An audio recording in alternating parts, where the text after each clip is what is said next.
everyone, welcome back to my channel. இன்னைக்கு நம்ம egg Maggi சிம்பிளாக குயிக்காக எப்படி வீட்டிலேயே செய்கிறதுன்னு பார்க்க போகிறோம். அதுக்கு தேவையான ingredients green chilli, ginger garlic and onion. So 2 packet noodles packet எடுத்திருக்கேன் அண்ட் ஒரு எக் அதையும் சேர்த்து எடுத்திருக்கேன். Let's make it. அதுக்கு நம்ம ஸ்டவ்வை பற்ற வைக்கணும், ஏன்னா இது ரொம்ப இம்பார்ட்டன்ட்.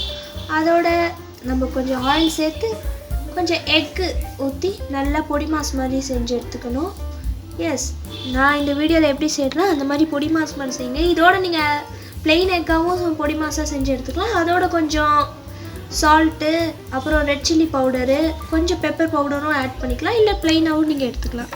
நான் வந்து இதில் கொஞ்சம் சால்ட்டு, ரெட் சில்லி பவுடர், கொஞ்சம் ஸ்பைசிக்கு வேணும், சால்ட்டியாகவும் எனக்கு இருக்கணும். ப்ளெயின் எக் எனக்கு அவ்வளோ பிடிக்காது.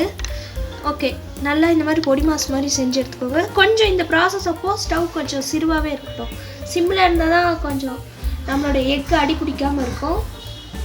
ஃபைனலி எக் குக் ஆகிடுச்சு. ஒரு பிளேட்டில் சேஞ்ச் பண்ணிவிட்டு நான் 1 டேபிள் ஸ்பூன் ஆயில், அதோட ஜிஞ்சர் கார்லிக் பேஸ்ட் நம்ம இடித்து வச்சுருந்தோம்ல அதையும் நான் ஆட் பண்ணிக்கிறேன். அது கொஞ்சம் ஃப்ரை ஆனால் அவசியம் இல்லை. அதோட நான் ஆனியனும் ஆட் பண்ணிக்கிறேன்.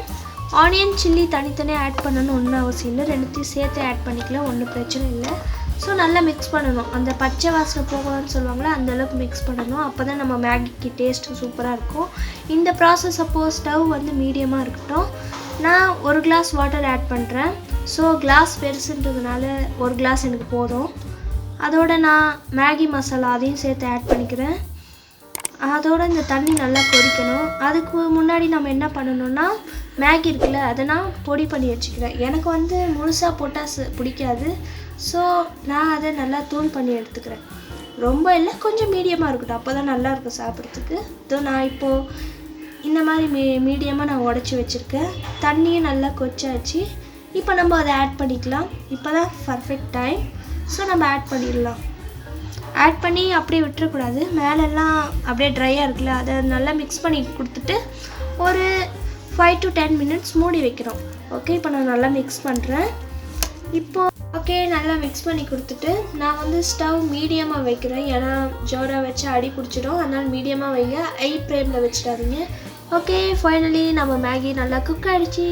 கொஞ்சம் மிக்ஸ் பண்ணி கொடுக்குறேன், ஏன்னா நான் செக் பண்ணுறேன். ரொம்ப நேரம் விட்டேன்ல, அடிக்கடி பிடிச்சிடுச்சுன்னா. தேங்க் காட் அப்படி ஒன்றும் அடியெல்லாம் பிடிக்கல.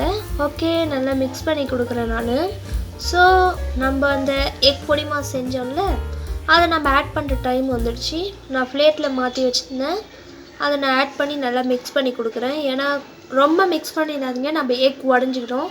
இப்படி பெருசாக இருந்தால் தான் நம்ம ஒரு பைட்டுக்கும் சாப்பிட்றதுக்கு நல்லா டேஸ்ட்டாகவும் இருக்கும், தரமாகவும் இருக்கும். ஸோ பட்டும் படாமல் கொஞ்சம் மெதுவாக நம்ம துறவி கொடுக்கணும். ஓகே, நம்ம மேகி ரெடி ஆகிடுச்சு, நம்ம சாப்பிட ரெடி. அவுட்புட் டேஸ்ட்டு வேறு மாதிரி இருந்துச்சு. ஸோ இந்த வீடியோ அவ்வளோதான். லைக் பண்ணுங்கள், உங்கள் ஃப்ரெண்ட்ஸுக்கு நம்ம வீடியோவை ஷேர் பண்ணுங்கள். ஆனால் முக்கியமாக ஒன்று, சப்ஸ்கிரைப் பண்ணுங்கள். தேங்க்யூ ஃபார் வாட்சிங் this video and bye bye bye.